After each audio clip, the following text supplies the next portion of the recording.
politics these days is people always want to dismiss the perspectives of people from other parties. So here I give you a Colorado Republican talking to other Colorado Republicans. It's either we change or we die, and we're at that point, even though we have had warning signs for years. That is Republican pollster David Flaherty, who just conducted a study of 500 unaffiliated voters. And there's a message in there for Senator Cory Gardner. The feedback that the pollster received from unaffiliateds could be a roadmap for Gardner to use for re-election in 2020, because those unaffiliateds were pretty scathing about what they saw on the ballot this year. Politics guy Marshall Zellinger has more. I don't like the direction they are going. I don't like how they speak about minorities. They support Donald Trump. That's why I don't like the Republican Party. This is just some of the feedback Republican-leaning Magellan Strategies received from 500 unaffiliated voters surveyed after last week's election. For the first time ever in a Colorado midterm, Republicans were outvoted, turning in fewer ballots than unaffiliateds and fewer than Democrats. As part of the Magellan survey summary, CEO David Flaherty wrote, "There is a very real probability that 2018 will be known as the election when it became apparent that the Republican Party no longer has the voter registration numbers to be competitive in Colorado." You either wrote a eulogy or an obituary almost. It's that bad. If we're just going to stay where we are and we don't start appealing to younger voters, voters that are 44 and under really, it's going to be very difficult for a Republican 2 years from now and further out to be competitive in a statewide election in Colorado. Here's what unaffiliated voters said about Governor-elect Jared Polis. He seemed more socialist than Democrat, and they feared tax increases. Some of the negatives for Republican Walker Stapleton referenced negative ads and called him a liar. The verbatims in this survey are talking about racism, the party of hate. We're talking about raw negative emotions that I've never seen before in all my years of doing research, and that is completely attributed to Donald Trump's rhetoric and behavior. Our research shows, without question, any saddling up or supportive of Donald Trump and his policies is difficult among unaffiliated voters. Look, this is just 500 unaffiliateds who agreed to answer questions out of the 25,000 they had to contact just to get 500. But it's also either a 2020 warning or, Kyle, that playbook possibly for Republican Senator Cory Gardner. Feedback is feedback. We like it, and hopefully politicians are willing to use it. Marshall, thank you. So the other day, Marshall was telling us about Castle Rock's first mayoral race in 30 years, how it was separated by just 2 votes a week after election night. Well, tonight, final results, and the guy who was down 2, Jason Gray, now leads his opponent Randy Reed by 57 votes. Automatic recount is only triggered when a race is within half of 1 percentage point. Half of 1%, depending on how you round, is either 55 or 56 votes. So it appears Mayor-elect Gray's whopping 57-vote lead is safe. 2 of Colorado's 4 House Democrats tell Next they aren't just opposed to the idea of Nancy Pelosi as House Speaker. They're promising they will not cave to the current pressure for them to vote present when it comes time to choose a speaker. If they vote present as a protest vote, it actually makes it easier for Pelosi to collect the needed votes to become Speaker. Congressman Ed Perlmutter says he will vote for somebody else, not sure who. Congressman-elect Jason Crow ran on a pledge to oppose Pelosi. His spokesperson tells me Crow will stick to that, and he will not waffle into voting present either. Congresswoman Diana DeGette's a strong Pelosi supporter, and Congressman-elect Joe Neguse, he did not get back to us today. And here's why this matters. So Pelosi can't have more than 15 or so Democratic defectors, depending on how the final races shake out. So losing 2 Democrats from Colorado alone, that's pretty significant. The Speaker vote is expected to happen the week after Thanksgiving. An oil and gas company has done a spectacularly public faceplant over the last week. A faceplant completed today when it pulled out of the last of its drilling applications that had people in Jefferson County and Boulder County furious. Highlands Natural Resources got run out of that part of town in a hurry. People in Westminster got them to pull a permit request to drill under Stanley Lake along with a dog park. Then residents in Superior forced out a Highlands project near the town's drinking water tank. And then today, Highlands turned tail from its final remaining application in the area. That was a plan to frack under the old Rocky Flats nuclear weapons plant. Perhaps you've heard it reported that Highlands is an oil and gas company out of the United Kingdom. That would explain why they didn't realize the uproar that fracking Rocky Flats would cause in Colorado. But it's actually a lot more interesting than that. I had hoped that we could get into it here on Next, but if we're being honest, we're being transparent, I just ran out of time putting together this report, so I'm compiling everything that we've learned. It's an interesting story for 10 p.m. tonight. The Trump administration is imposing sanctions against officials of the Saudi regime, which is represented by one of Colorado's most powerful law firms. These sanctions are in retaliation for the Saudi killing of the American-based journalist Jamal Khashoggi. Denver-based Brownstein Hyatt Farber Schreck is stuck by the Saudi regime, while other lobbying firms have cut ties. Brownstein did not comment on the new sanctions when we contacted them today. Denver public school students are asking for reinforcements, emotional reinforcements. Our 9 Wants to Know team showed you the lack of school counselors nationwide. And today, our Sonia Gutierrez heard a demand for DPS to do more. When a student was shot outside DSST Cole Middle School, school mentors say it added to a trauma that was already in these neighborhoods. These kids live, let's be frank, they live in war zones.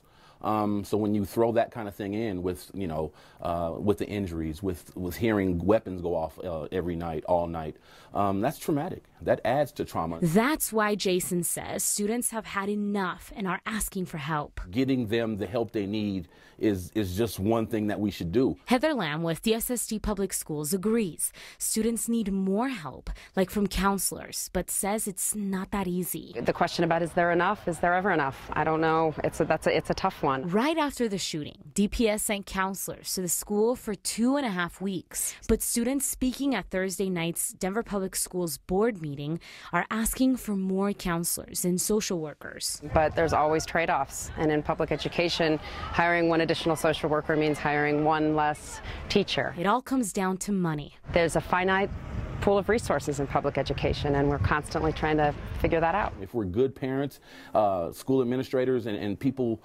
in positions of power, we have to listen to these kids. Sonia Gutierrez reporting. DSST Cole now has 3 social workers between the high school and middle school on campus. 3 social workers, about 700 students. They had 2 of them before the shooting. I was shocked to learn a little while back that at-risk adults are being abandoned at hospitals in our area, and it appears from our feedback that a lot of you felt the same way. Even some Colorado legislators are alarmed at what we found. They're promising to do something about it. Here's investigative reporter Jeremy Hohola with what people are saying about the stranded. We've revealed how hospitals have become warehouses for abandoned and unwanted at-risk adults, like Jerry Ellingson, found abandoned and wandering around at DIA. He ended up stranded in the hospital alone for 6 months. A few ideas from viewers on how to help people like Jerry. Sophia calls for more aggressive measures. Leandra asks, why couldn't we open a state Medicaid-ran facility just for at-risk adults? Caregivers are writing us, some who are struggling themselves. Karen has a mom with dementia in a facility. I think there is enough money to allow her to stay about 3 more months, and then I have no idea what my sister and I are going to do. Anne is trying to figure out how to care for her mother who had strokes. The owner has evicted my mother at this facility. Now she has nowhere to go.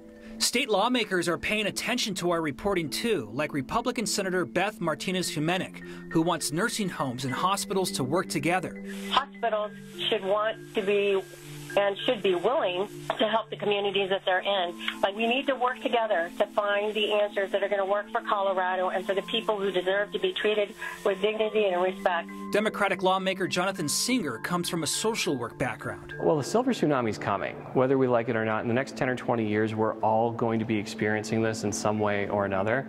And we can either get ahead of it or we can let it crash over us. And so this is a real opportunity that you've actually helped with. Channel 9 has shown a light on something that we as legislators need to step up to the plate and start problem solving.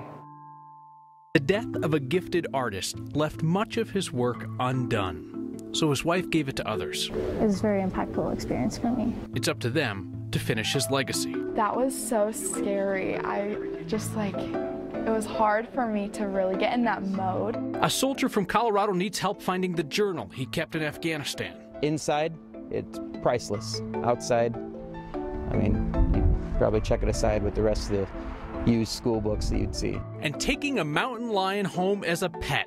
Yeah, that is definitely not how you Colorado. Next.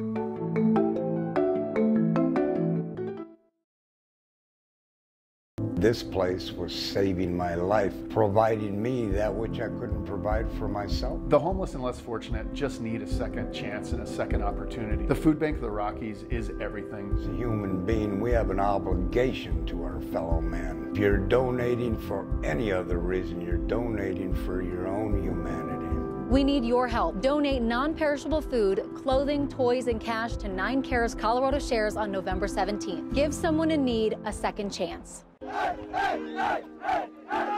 Todo está bien. Did you have a good summer? I'm on track to do something good. Our school, come on. We love weird kids.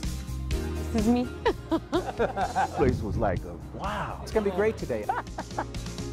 I think that's amazing. I want to welcome everybody. That girl portrays determination. That was a tight squeeze. Oh, wow. Keeping my fingers crossed. The whole idea of Next is that we want you to hear things and say, right on, that's what I'm thinking. And we also want you to hear things that make you squirm a little bit, make you uncomfortable, perspectives that you might not have considered, but are still thoughtful. And it's okay if you hear things that you don't like, because you're smart enough to decide whether or not you agree with it. Let's consider different perspectives. Let's give you good information so that you can make smart choices. You should expect to see and hear things that you have not seen and heard anywhere else. Happy birthday! That's wonderful. Thank you, dear Bernie. You're welcome. Thank you. You make me feel so young. You make me feel so spring has sprung. And every time I see you, You're not fooling anybody you know. Think young. Pass it on. A message from the Foundation for a Better Life. From the sidelines to the front office, get the inside story from the ultimate insider. Broncos Sideline Stories with Jim Sacamano. Saturday nights at 9:30 on Channel 20.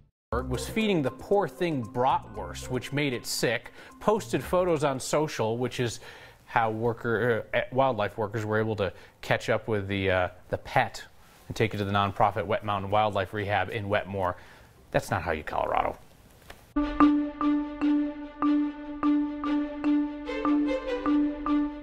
Oh, it was a beautiful November day. Sunshine, temperatures near 60, way above the average of 54 for many of you. And we'll see one more day with temperatures like this before we cut the numbers in half. And that cold air to the north comes barreling down to the south.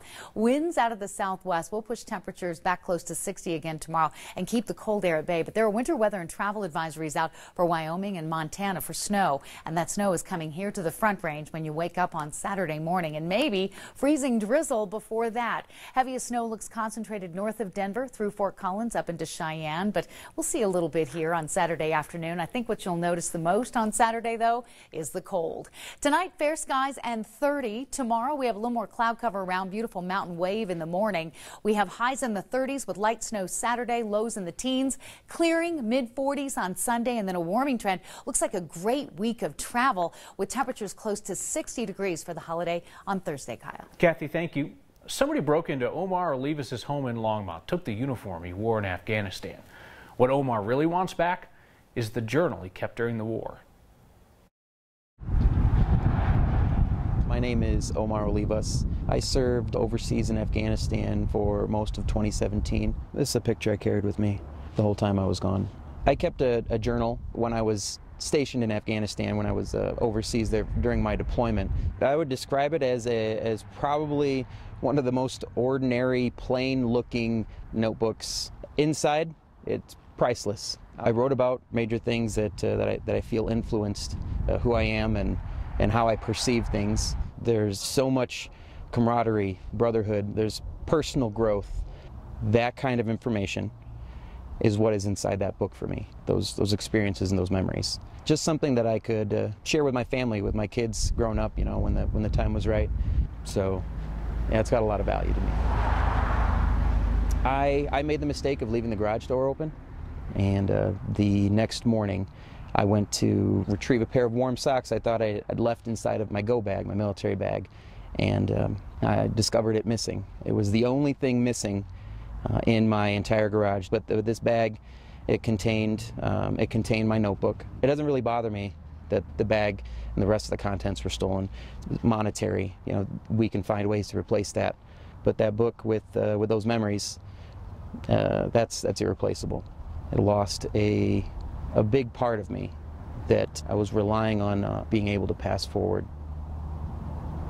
Maybe the thief just tossed it somewhere. Keep an eye out. Longmont Police would love to hear from you if you know anything. Just wanted to honor him and pay tribute to his life and his art. She has been the keeper of her late husband's work. Now her time is short, and she wants it to be in good hands. But he still had so much to give. And you can blame the dog for a lot of things, including now crossing the line. That's next.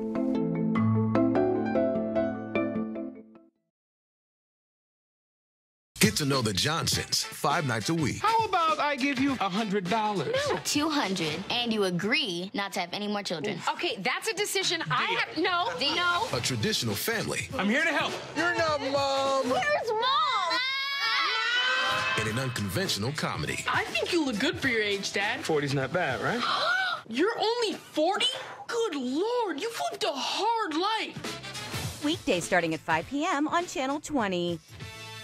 Liftoff. We have a liftoff. Strap in and hold on tight.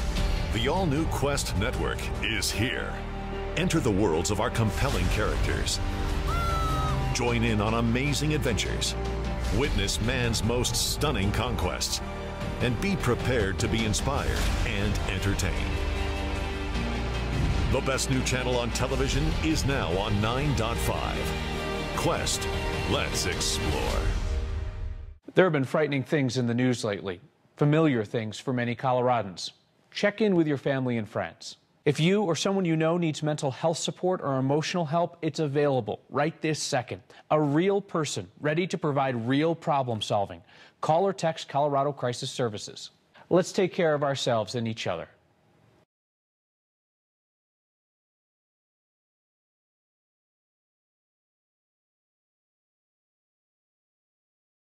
We are Broncos. I'm a Broncos fan because we got the best team in the NFL. My whole life I've been a Broncos fan. Denver till we die. We bring the thunder. Bronco fans are the best. It's probably the most exciting thing that you could ever feel. They're the best team in the league, obviously. We got the best fans. The whole stadium shakes and everybody's jumping around and rooting and hollering. There's nothing like this crowd. Broncos fans will always stay loyal. We're looking forward to another Super Bowl win. This is Bronco country. We bleed orange and blue. Hey, Denver, what happens when the most daring team in daytime takes on trending stories live? Anything and everything. I am pro-sex workers. You're crazy. I said it. You are totally off base here. I can't believe I'm saying this. I do agree with you. Denver, join the live conversation. With the DBL Nation. Daily Blast Live, the talk of what's trending. Weekdays at 1 on 9 News. All week, we'll be discussing the state of Colorado. Like, is it better to buy or rent? Can you really get by without a car? I'm going to try to give up my car for 1 week in Denver. And how do you get by through the holidays on a budget?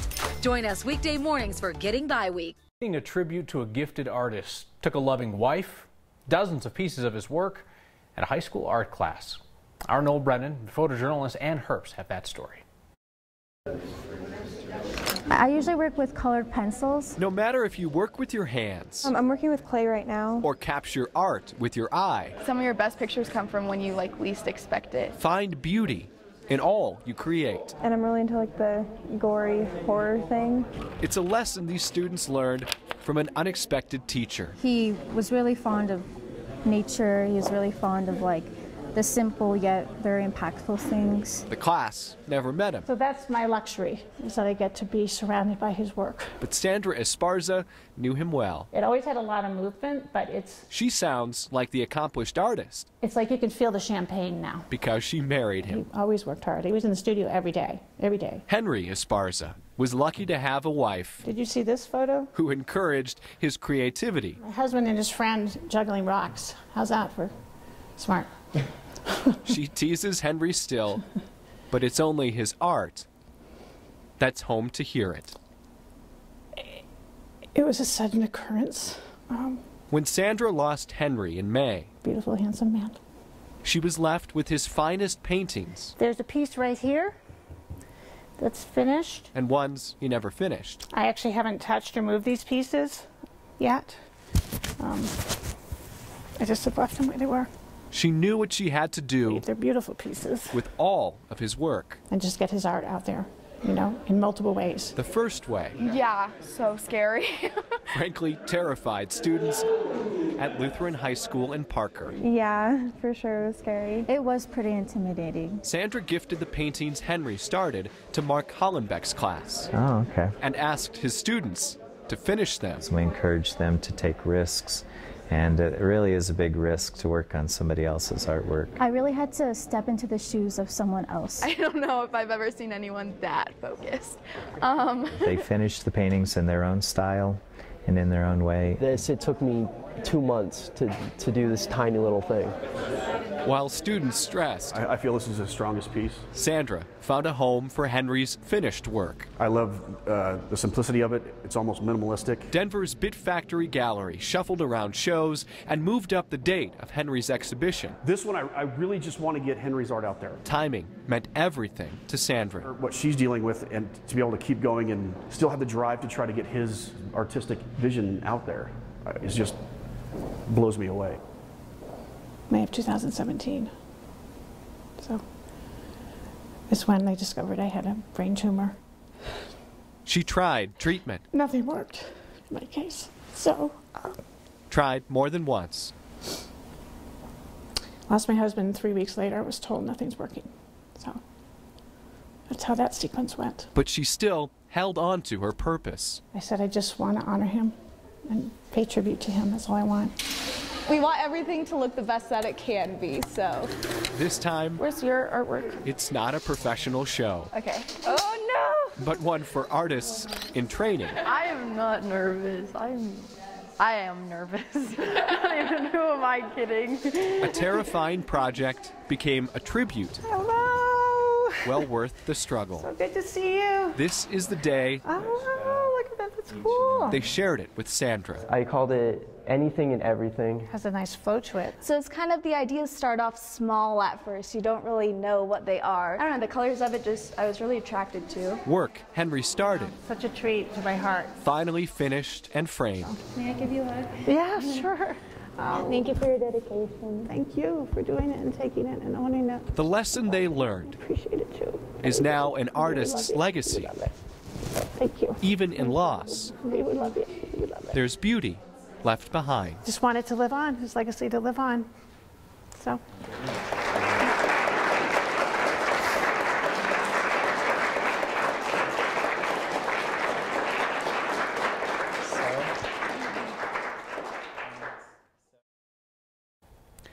We talked to Sandra this morning. She is currently in hospice care, but ever the proud wife, she told us she is excited that more people are going to get to see Henry's work. Rarely do our You've Crossed a Line submissions actually show somebody in the driver's seat, but this next one does. Justice is here. If you haven't tuned in to the Justice Network, then you're missing a program lineup dedicated to stories of true crime and investigation. No one vanishes without a trace. Quality series rich in suspense, mystery, and intrigue. Put your hands above your head. Back up. Plus a public safety initiative to make your community safer. Join me, John Walsh, on the all-new Justice Network. We don't have to agree. Let's just talk. Next, weekdays at 6 on 9 News.